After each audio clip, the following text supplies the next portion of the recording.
Hello అండి, welcome to Telugu officers channel. నిన్న దీపావళి సందర్భంగా మనకి ఇవాళ ఏ పత్రికలు కూడా పబ్లిష్ అవ్వలేదు. కాబట్టి ఇవాళ మనము ఈ లాస్ట్ 12 డేస్కి సంబంధించి ఏమేం జరిగాయన్నట్టుగా పిఐబి న్యూస్, అలాగే మినిస్ట్రీ ఆఫ్ హోమ్ అఫైర్స్ కానివ్వండి, మినిస్ట్రీ ఆఫ్ డిఫెన్స్ కానివ్వండి, అలాగే ministry of environment and climate change కానివ్వండి, మై గవర్నమెంట్ ఇండియా కానివ్వండి, ఇలా వెబ్సైట్స్ నుంచి తీసుకున్న కొంత ఇన్ఫర్మేషన్ ఇవాళ మనం తెలుసుకుందాం. చూడండి, ఇక్కడ గ్లోబల్ ఇన్నోవేషన్ ఇండెక్స్ గురించి చెప్పటం జరిగింది. అయితే ఈ గ్లోబల్ ఇన్నోవేషన్ ఇండెక్స్ లేదా GII అంటాం.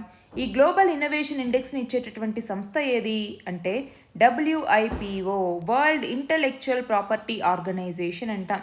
అయితే ఈ సంవత్సరానికి సంబంధించి మొత్తం 132 దేశాలకి గాను మన భారతదేశం 40వ ర్యాంక్ని సాధించింది.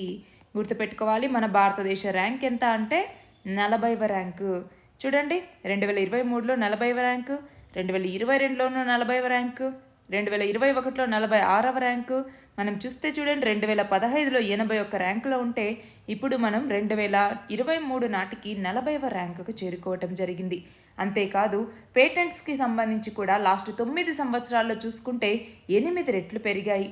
అంటే ఈ గ్లోబల్ ఇన్నోవేషన్ ఇండెక్స్లో మన భారతదేశం అన్నటువంటిది ఇంప్రూవ్మెంట్ని కనబరుస్తూ వస్తోంది అన్నట్టుగా. చూడండి, ఎన్ని పేటెంట్స్ గ్రాంట్ అయ్యాయో 2022-23 గాను మొత్తం 34,153 పేటెంట్ హక్కులు అనేవి మనకి రావటం జరిగింది. నెక్స్ట్ చూడండి, భగవాన్ బిర్సా ముండా ఈయన యొక్క బర్త్ యానివర్సరీ అయినటువంటి నవంబర్ 15. మనము నవంబర్ 15ని జనజాతీయ గౌరవ దివస్గా నిర్వహిస్తాం, అవునా? సో ఇది గుర్తుపెట్టుకోవాలి. అలాగే వన్ ధన్ యోజన అన్నటువంటిది, ఇది ఏంటి అంటే వన్ ధన్ డెవలప్మెంట్ సెంటర్స్ అనేసి, సెల్ఫ్ హెల్ప్ గ్రూప్స్ అనేసి ఇలా వివిధ రకాలుగా తీసుకొచ్చి దీని ద్వారా ట్రైబల్ పీపుల్లో ఎంటర్‌ప్రెన్యూర్‌షిప్ని డెవలప్ చేయటం కోసం తీసుకొచ్చిన స్కీమే ఈ వన్ ధన్ యోజన అన్నటువంటిది. చూడండి, దీని బెనిఫిషియరీస్ 9.64 లక్షల మంది ఉన్నారు. నెక్స్ట్ చూడండి, 8th ఆయుర్వేద డే. ఆయుర్వేద డేని ఏ రోజున జరుపుకుంటాము? నవంబర్ 10వ తేదీన. ఎందుకని అంటే ధన్వంతరి జయంతి సందర్భంగా 2016 నుంచి మనము నవంబర్ 10వ తేదీని ఆయుర్వేద డేగా జరుపుకుంటాం. అయితే ఆయుర్వేదానికి సంబంధించి మొత్తం 8 బ్రాంచెస్ అనేవి ఉన్నాయి. సో ఆ 8 బ్రాంచెస్ ఏంటి అన్నట్టుగా మనకి ఎగ్జామ్లో అడగరు. కానీ ఆయుర్వేద డే అంటే ఏంటి, ఎవరి యొక్క పుట్టినరోజు సందర్భంగా మనం ఆయుర్వేద డేని జరుపుకుంటూ ఉన్నాము, ఎప్పటి నుంచి జరుపుకుంటూ ఉన్నాము అన్నటువంటిది గుర్తుపెట్టుకోవాలి. నెక్స్ట్ చూడండి, ఇండియన్ ఫుడ్ ప్రాసెసింగ్ ఇండస్ట్రీకి సంబంధించి ఇన్వెస్ట్మెంట్స్ అనేవి ఎలా ఉన్నాయి అనేసి చూస్తే చూడండి, లాస్ట్ 9 సంవత్సరాల్లో 50,000 కోట్లకు పైగా ఫారిన్ డైరెక్ట్ ఇన్వెస్ట్మెంట్ FDI అన్నటువంటిది మన ఇండియన్ ఫుడ్ ప్రాసెసింగ్ సెక్టార్లోకి రావటం జరిగింది. అలాగే ఎక్స్పోర్ట్స్కి సంబంధించి చూస్తే 2013-14లో 13% పెరిగితే 2023లో 23% ఎక్స్పోర్ట్స్ అనేవి పెరిగాయి. అలాగే గవర్నమెంట్ ఇనిషియేటివ్స్ చూడండి, సీడ్ క్యాపిటల్గా 1.25 లక్షల సెల్ఫ్ హెల్ప్ గ్రూప్స్కి లాస్ట్ 9 సంవత్సరాల్లో మనీని డిస్ట్రిబ్యూట్ చేయటం జరిగింది. అలాగే కొన్ని గవర్నమెంట్ ప్రాజెక్ట్స్ని, ఇనిషియేటివ్స్ని తీసుకొచ్చారు. దాని ద్వారా 32 లక్షల మంది ఫార్మర్స్కి పాజిటివ్ ఇంపాక్ట్ అనేది కనబడింది. అంతేకాదు, దీని ద్వారా 9.75 లక్షల డైరెక్ట్ మరియు ఇండైరెక్ట్ ఎంప్లాయ్మెంట్ ఆపర్చునిటీస్ అనేవి కలిగాయి. అలాగే కెపాసిటీ బిల్డింగ్కి సంబంధించి చూస్తే చూడండి, 12 లక్షల మెట్రిక్ టన్నుల నుంచి ఇప్పుడు 200 లక్షల మెట్రిక్ టన్నులకి ఈ ఇండియా యొక్క ఫుడ్ ప్రాసెసింగ్ కెపాసిటీ అనేది పెరిగింది లాస్ట్ 9 సంవత్సరాల్లో. మరి గ్రాస్ వాల్యూకి సంబంధించి చూస్తే ఈ ఫుడ్ ప్రాసెసింగ్ సెక్టార్కి సంబంధించి గ్రాస్ వాల్యూ అడిషన్ అన్నటువంటిది 2014-15లో 1.34 లక్షల కోట్లుంటే 2021-22కి వచ్చేసరికి 2.08 లక్షల కోట్లకు పెరిగింది. అంతేకాదు, మిల్లెట్స్కి మనం చాలా ప్రాధాన్యతని ఇస్తూ ఉన్నాము. అందులో భాగంగానే ఈ 2023వ సంవత్సరాన్ని మనం ఇంటర్నేషనల్ ఇయర్ ఆఫ్ మిల్లెట్స్గా కూడా జరుపుకుంటూ ఉన్నాం, అవునా? సో ఆ విషయంలో మిల్లెట్స్కి సంబంధించి గుర్తుపెట్టుకోవాలి. వీటికే శ్రీ అన్న అనేటటువంటి పేరుని కూడా పెట్టారు. మన నెక్స్ట్ ఆర్టికల్ చూడండి, రోడ్ యాక్సిడెంట్స్ అనేవి పెరుగుతూ ఉన్నాయి అన్నట్టుగా. ఆ నేపథ్యంలో సేఫ్టీ అనేది ఇంపార్టెంట్. సేఫ్టీలో ఎస్ అనేది సెల్ఫ్తో మొదలై వై అంటే యూతో ఎండ్ అవుతుంది. సో మీ సేఫ్టీ అన్నటువంటిది ఇంపార్టెంట్ అన్నట్టుగా ఇక్కడ చెప్తున్నారు. ఈ నేపథ్యంలో మనకేం తెలియాలి? రీసెంట్గా road accidents in India, road accidents in India 2022 అనేటటువంటి ఒక నివేదికని విడుదల చేయటం జరిగింది. అయితే ఈ నివేదికలో ఏమన్నారు? ఎక్కువ యాక్సిడెంట్స్ జరిగినటువంటి రాష్ట్రం ఏది అంటే తమిళనాడు 2022కి సంబంధించి మనం చూస్తే మొత్తం యాక్సిడెంట్స్లో 13.9% యాక్సిడెంట్స్ అనేవి తమిళనాడులోనే జరిగాయి. దాని తర్వాత రెండవ స్థానంలో మధ్యప్రదేశ్ ఉంది. మధ్యప్రదేశ్లో 11.8% యాక్సిడెంట్స్ అనేవి జరిగాయి. ఇది యాక్సిడెంట్స్కి సంబంధించి. అదే ఫెటాలిటీస్కి సంబంధించి అంటే మరణాలకి సంబంధించి కనుక మనం చూస్తే మొదటి స్థానంలో ఉత్తరప్రదేశ్ ఉంది. ఉత్తరప్రదేశ్లో 13.4% మరణాలు అనేవి సంభవించాయి రోడ్ యాక్సిడెంట్స్ ద్వారా. తర్వాత రెండవ స్థానంలోకి వచ్చేసరికి తమిళనాడు అన్నటువంటిది ఉంది. ఇక్కడ 10.6% మరణాలు అనేవి సంభవించాయి. సో దీనికి సంబంధించి మన ఛానల్లో ఒక సపరేట్ వీడియో అనేది ఈ road accidents in India 2022 report గురించి ఉంది. ఒక్కసారి దాన్ని చూసుకోవాలి. అలాగే రోడ్ యాక్సిడెంట్స్కి సంబంధించి రోడ్ సేఫ్టీకి సంబంధించి బ్రెసిలియా డిక్లరేషన్ అన్నటువంటిది, సస్టైనబుల్ డెవలప్మెంట్ గోల్ 3.6 అన్నటువంటిది, అలాగే decade of action for road safety 2021-2030 అన్నటువంటిది, మోటార్ వెహికల్స్ అమెండ్మెంట్ యాక్ట్, అలాగే ఇంకా ఏమేమి ఉన్నాయి, national highways authority of India act అన్నటువంటిది. సో ఇవన్నీ ఒకసారి చూసుకోవాలి. నెక్స్ట్ ఇక్కడ చూడండి, చంద్రశేఖర వెంకట్రామన్ లేదా సివి రామన్ అంటాము. ఈయన 1888వ సంవత్సరంలో నవంబర్ 7వ తేదీన జన్మించటం జరిగింది. ఎక్కడ? తమిళనాడులో. అయితే సివి రామన్ ఎఫెక్ట్ అన్నటువంటిది దేనికి సంబంధించింది? ఈ స్కాటరింగ్ ఆఫ్ లైట్కి సంబంధించినటువంటిది అనమాట. దీనికి సంబంధించి ఈయనకి నోబెల్ బహుమతి కూడా లభించింది. ఈ నేపథ్యంలో రామన్ కర్వ్ అన్నటువంటిది గుర్తుపెట్టుకోవాలి. అలాగే ఈయనకి ఫిజిక్స్లో ఈ నోబెల్ ప్రైజ్ అన్నటువంటిది వచ్చింది. ఏ రంగంలో వచ్చింది? ఫిజిక్స్లో వచ్చింది. ఎప్పుడు? 1930వ సంవత్సరంలో వచ్చింది. దేనికి సంబంధించి? ఈ లైట్ యొక్క స్కాటరింగ్కి సంబంధించి ఈయన చేసినటువంటి కృషికి గాను. అందుకే దీనికి రామన్ ఎఫెక్ట్ అనేటటువంటి పేరును పెట్టారు. నెక్స్ట్ చూడండి, మన భారతదేశం అన్నటువంటిది థర్డ్ లార్జెస్ట్ ఎకానమీగా 2027 కల్లా రాబోతోంది అన్నట్టుగా IMF అంచనా వేయటం జరిగింది. అవునా? అందులో భాగంగా ఇక్కడ మనం చూస్తే నమో భారత్ ట్రైన్ అనేసి రీసెంట్గా తీసుకురావటం కానివ్వండి, కొలోనియల్ మైండ్ సెట్ నుంచి మనం బయటికి రావాలి అన్నట్టుగా చెప్పటం కానివ్వండి, అలాగే డిఫెన్స్కి సంబంధించి, రైల్వేస్కి సంబంధించి ఇలా వివిధ రంగాల్లో ఆత్మనిర్భరతని అంటే సెల్ఫ్ రిలయన్స్ని సాధించాలని లక్ష్యంగా పెట్టుకోవటం కానివ్వండి, వీటన్నింటి వల్ల కూడా మనం థర్డ్ లార్జెస్ట్ ఎకానమీగా ఆవిర్భవించబోతున్నాము అన్నట్టుగా IMF అంచనా వేసింది. అలాగే ఇక్కడ చూడండి, డిఫెన్స్ రెవల్యూషన్కి సంబంధించి ఆత్మనిర్భరత వైపుగా చూస్తే ఫారిన్ ప్రొక్యూర్మెంట్ చూడండి, ఇప్పుడు 25%గా ఉంటే డొమెస్టిక్ సోర్సెస్ నుంచే 75% ఈ డిఫెన్స్ ఎక్విప్మెంట్ని మనము తీసుకుంటూ ఉన్నాము. నెక్స్ట్ చూడండి, ఆయుష్మాన్ భారత్ స్కీమ్కి సంబంధించి ఇప్పటిదాకా 26 కోట్లకు పైగా ఆయుష్మాన్ కార్డ్స్ని క్రియేట్ చేశారు. అలాగే ఈ పథకం కింద 28,006 హాస్పిటల్స్ని చేర్చడం జరిగింది. దాదాపు 6 కోట్ల హాస్పిటల్ సబ్మిషన్స్ అనేవి జరిగాయి అన్నట్టుగా ఇక్కడ చెప్తున్నారు. ఈ నేపథ్యంలో ఆయుష్మాన్ భారత్ స్కీమ్ గురించి మనం చదువుకోవాలి. ఇది వరల్డ్స్ లార్జెస్ట్ హెల్త్ అష్యూరెన్స్ స్కీమ్గా చెప్పొచ్చు. అంతేకాదు, దీనిని ఎప్పుడు లాంచ్ చేశారు? 2018వ సంవత్సరం ఫిబ్రవరిలో. దీని ప్రకారం ఏంటి? ప్రతి ఫ్యామిలీకి కూడా సెకండరీ కేర్ కోసం మొత్తం 5 లక్షల రూపాయల అష్యూరెన్స్ని కల్పించడం జరుగుతుంది. అంతేకాదు, సోషియో ఎకనామిక్ క్యాస్ట్ సెన్సస్ ద్వారా అంటే లేటెస్ట్ ఈ సోషియో ఎకనామిక్ క్యాస్ట్ సెన్సస్ డేటాను ఉపయోగించి ఈ టార్గెట్ బెనిఫిషియరీస్ని ఐడెంటిఫై చేయటం జరుగుతుంది. దీని యొక్క ఫండింగ్ ఎలా ఉంటుంది? నార్మల్ స్టేట్స్లోకి వచ్చేసరికి 60:40లో ఉంటుంది. అంటే కేంద్రం 60% పెట్టుకుంటే రాష్ట్రం 40% పెట్టుకోవాలి. అదే నార్త్ ఈస్ట్ స్టేట్స్లోకి వచ్చేసరికి కేంద్రం 90%, రాష్ట్రాలు 10%. అదే యూనియన్ టెరిటరీస్ అయితే 100% కేంద్రమే భరిస్తుంది. మరి దీనికి నోడల్ ఏజెన్సీ ఏది అంటే నేషనల్ హెల్త్ అథారిటీ అన్నటువంటిది. నెక్స్ట్ చూడండి, ఇక్కడ విశ్వకర్మాస్ ప్రధానమంత్రి విశ్వకర్మ యోజన అనేసి తీసుకురావటం జరిగింది. దీని కింద ఏంటి? దాదాపు 18 ట్రేడ్స్ని గుర్తించి వాళ్ళకి సెల్ఫ్ ఎంప్లాయ్మెంట్ని కలిగించడం, స్కిల్ అప్గ్రేడేషన్ అంటే ఏంటి? స్కిల్ అసెస్మెంట్ చేపట్టి వాళ్ళకి ట్రైనింగ్ ఇవ్వటం, అలాగే అడ్వాన్స్డ్ ట్రైనింగ్ ఇవ్వటం, ఇలాంటివన్నీ చేస్తూ ఉంటారు. ఆ ట్రైనింగ్ పీరియడ్లోకి వచ్చేసరికి ప్రతిరోజు 500 రూపాయల స్టైఫెండ్ని కూడా ఇస్తారు. అలాగే టూల్ కిట్కి సంబంధించి ఇన్సెంటివ్ని కూడా ఇవ్వటం జరుగుతుంది. ఎంత ఇస్తారు టూల్ కిట్ ఇన్సెంటివ్ అన్నటువంటిది? 15,000 రూపాయలని టూల్ కిట్ ఇన్సెంటివ్గా బేసిక్ ట్రైనింగ్ స్టార్ట్ అవ్వగానే ఇవ్వటం జరుగుతుంది. సో ఈ ప్రధానమంత్రి విశ్వకర్మ యోజన ఏదైతే ఉందో ఇది ట్రెడిషనల్ ఆర్టిజన్స్ మరియు క్రాఫ్ట్స్ పీపుల్కి సంబంధించి వాళ్ళ యొక్క క్యాపబిలిటీస్ని ఎన్హాన్స్ చేయడానికి, వాళ్ళకి ప్రాస్పరిటీని మరింతగా పెంపొందించడం కోసం తీసుకొచ్చినటువంటి స్కీమ్ ఇది. మన నెక్స్ట్ ఆర్టికల్ చూడండి, నమో భారత్ ట్రైన్కి సంబంధించి. ఏంటి నమో భారత్ ట్రైన్ అన్నటువంటిది? రీసెంట్గా చూస్తే ఇండియా యొక్క first regional rapid transit system అనేటటువంటిది మొదలైంది. దీనికే నమో భారత్ అన్నట్టుగా పేరు మార్చడం జరిగింది. గుర్తుపెట్టుకోవాలి, ఇది మన దేశపు first regional rapid transit system లేదా RRTS అంటాము. ఎప్పుడు అక్టోబర్ 20వ తేదీన దీనిని ప్రారంభించడం జరిగింది. దీనికి ఎవరి పేరుని పెట్టారు? నరేంద్ర మోదీ పేరుని పెట్టి నమో భారత్ ట్రైన్ అన్నట్టుగా దీనికి మార్చడం జరిగింది. అయితే ఈ RRTS నెట్వర్క్ అన్నటువంటిది మొత్తం 2025 కల్లా కంప్లీట్ అవుతుంది అన్నట్టుగా అంచనా. ఇది ఏంటి అంటే నేషనల్ క్యాపిటల్ రీజన్ ఏదైతే ఉందో దానికి రీజనల్ నోడ్స్ని కనెక్ట్ చేయడం జరుగుతుంది. గుర్తుపెట్టుకోవాలి, 2005లోనే ప్లానింగ్ కమిషన్ అన్నటువంటిది ఒక టాస్క్ ఫోర్స్ని ఏర్పాటు చేసి మినిస్ట్రీ ఆఫ్ అర్బన్ డెవలప్మెంట్కి సంబంధించి ఒక మల్టీ మోడల్ ట్రాన్సిట్ సిస్టమ్ని డెవలప్ చేయండి ఈ ఢిల్లీ నేషనల్ క్యాపిటల్ రీజియన్కి సంబంధించి అన్నట్టుగా చెప్పింది.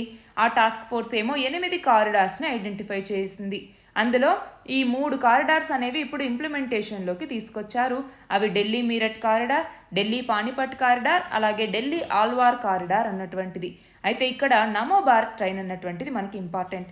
ఈ నమో భారత్ ట్రైన్ యొక్క ఫీచర్స్ అనేవి మనకి గుర్తుండాలి.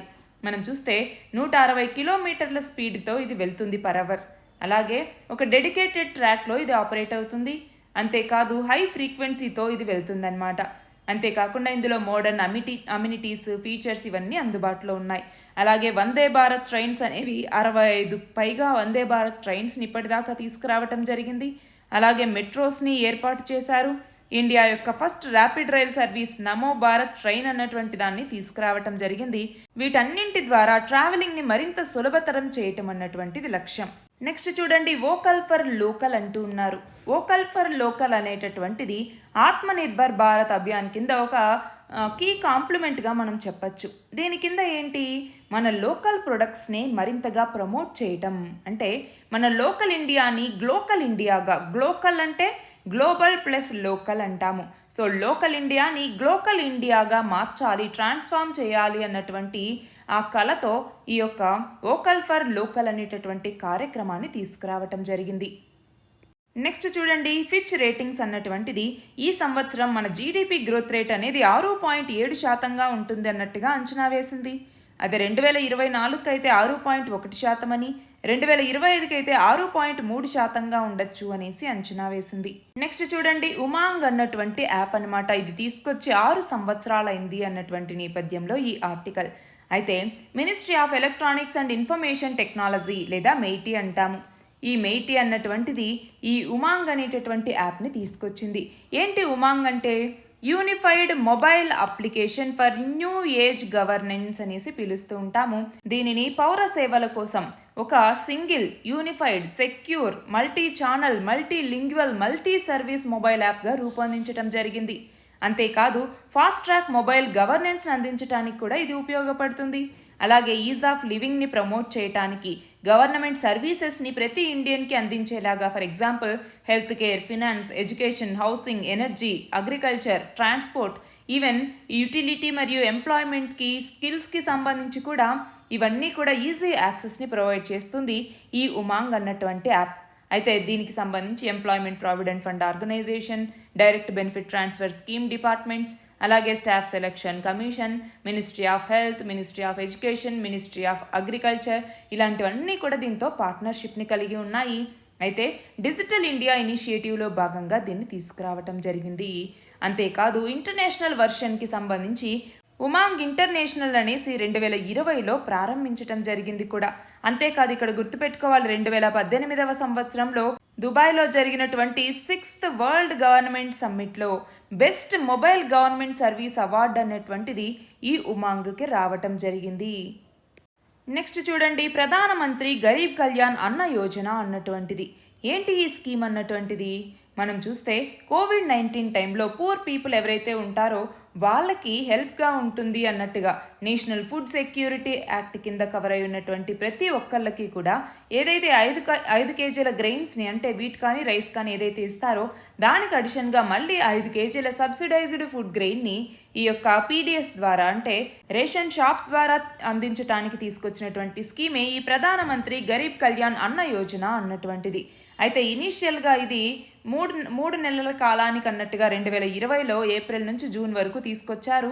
అందులో 80 కోట్ల మంది ఇండియన్ కార్డు హోల్డర్స్ ఎవరైతే ఉంటారో రేషన్ కార్డు హోల్డర్స్ వాళ్ళకి కవర్ చేస్తూ తీసుకొచ్చారు. దాని తర్వాత సెప్టెంబర్ 2022 వరకు పొడిగించారు. దాన్ని మళ్ళీ పొడిగించడం జరిగింది. అయితే దీనికి సంబంధించిన నోడల్ మినిస్ట్రీ ఏది అంటే మినిస్ట్రీ ఆఫ్ ఫినాన్స్ అన్నటువంటిది. అంతేకాదు ఇక్కడ మనం చూస్తే ఓవరాల్ ఎక్స్పెండిచర్ 3.91 కోట్ల రూపాయలు అన్నట్టుగా పెట్టుకున్నారనమాట. సో దీనికి సంబంధించి చూడండి 5 కేజీల ఫ్రీ రేషన్ని పర్ పర్సన్ పర్ మంత్కి ఇవ్వటం జరుగుతుంది. ఇంకొక 5 సంవత్సరాల కాలానికి గాను దీన్ని ఎక్స్టెండ్ చేశారు. అయితే ఇప్పటిదాకా 1100 లక్షల మెట్రిక్ టన్నులకు పైగా ఫుడ్ గ్రెయిన్స్ని ఇప్పటికీ ఈ స్కీమ్కి అలొకేట్ చేయటం జరిగింది.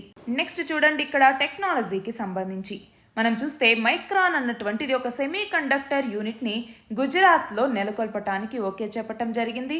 దానికి సంబంధించి సెమీ కండక్టర్స్ కోసం పిఎల్ఐ అంటే ప్రొడక్షన్ లింక్డ్ ఇన్సెంటివ్ స్కీమ్ని కేంద్ర ప్రభుత్వం తీసుకొచ్చింది. దానికి ఎంత కేటాయించింది? 76,000 కోట్ల రూపాయలని కేటాయించింది. దాంతో మన భారతదేశాన్ని ఒక గ్లోబల్ చిప్ మ్యానుఫ్యాక్చరింగ్ హబ్గా మార్చాలి అన్నటువంటిది లక్ష్యం. నెక్స్ట్ చూడండి భారత్ అనేటటువంటి ఒక బ్రాండ్తో భారత్ ఆటాని రీసెంట్గా ఇంట్రడ్యూస్ చేశారు. అలాగే భారత్ దాల్ పప్పుని ఇంట్రడ్యూస్ చేయటం జరిగింది. అలాగే ఆనియన్ని కూడా ఇంట్రడ్యూస్ చేశారు. దీని ద్వారా క్వాలిటీ మరియు అఫోర్డబిలిటీని తీసుకురావటం జరిగింది. నెక్స్ట్ చూడండి మనం 2047 నాటికి అభివృద్ధి చెందిన దేశంగా మారాలి అని లక్ష్యంగా పెట్టుకున్నాం. సో ఆ నేపథ్యంలో ప్రధాని నరేంద్ర మోదీ రీసెంట్గా హిందుస్థాన్ టైమ్స్ లీడర్షిప్ సమ్మిట్లో ఏమన్నారు? 2047 నాటికి మనము డెవలప్డ్ నేషన్గా ఉండి వాట్ నెక్స్ట్ అనేటటువంటి స్టేజ్లో ఉండాలనుకుంటున్నాము అన్నట్టుగా చెప్పటం జరిగింది.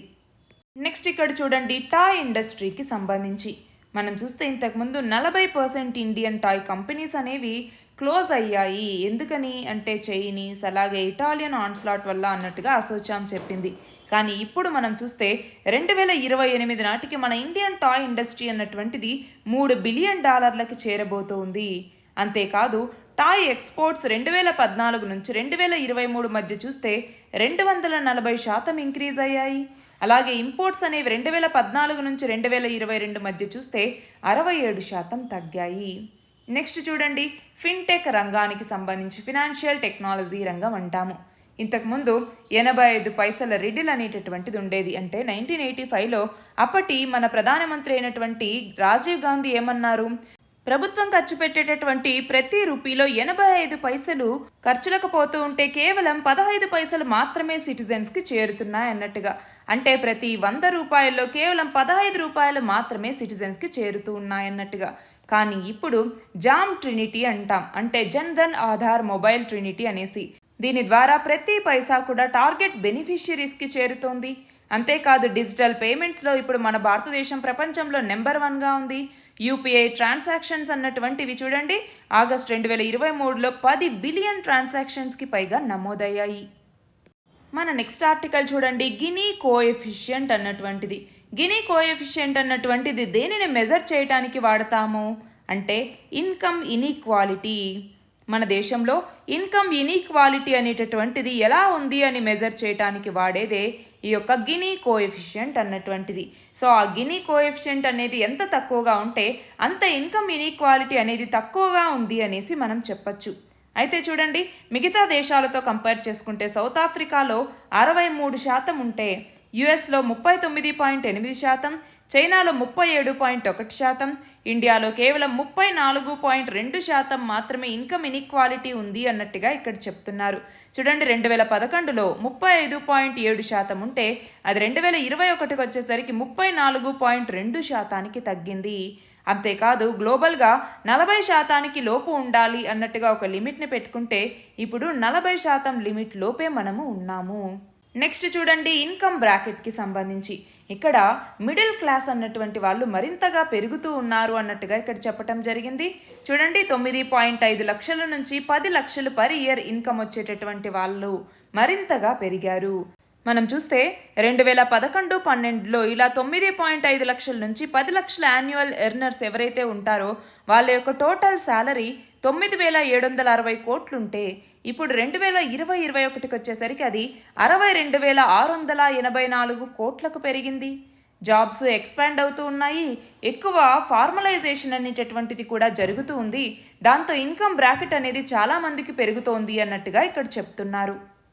నెక్స్ట్ చూడండి, national security guard rising day అన్నటువంటిది ఎప్పుడు జరుపుకుంటాము? అక్టోబర్ 16వ తేదీన గుర్తుంచుకోవాలి. అలాగే ఇక్కడ చివరిగా చూస్తే మన ప్రధాని నరేంద్ర మోదీ దివాళీని నిన్నటి రోజుని హిమాచల్ ప్రదేశ్లో ఉన్నటువంటి లెప్చా అనేటటువంటి ప్లేస్ దగ్గర మన యొక్క జవాన్లతో కలిసి జరుపుకోవటం జరిగింది. దానికి సంబంధించి మన ప్రధాని ఏమన్నారు? రాముడు ఎక్కడుంటే అదే అయోధ్య, నాకు బ్రేవ్ సోల్జర్స్ ఎక్కడుంటే అక్కడే పండగ అన్నట్టుగా చెప్పటం జరిగింది. సో ఇవి రీసెంట్గా జరిగినటువంటి news. All the very best and thank you very much.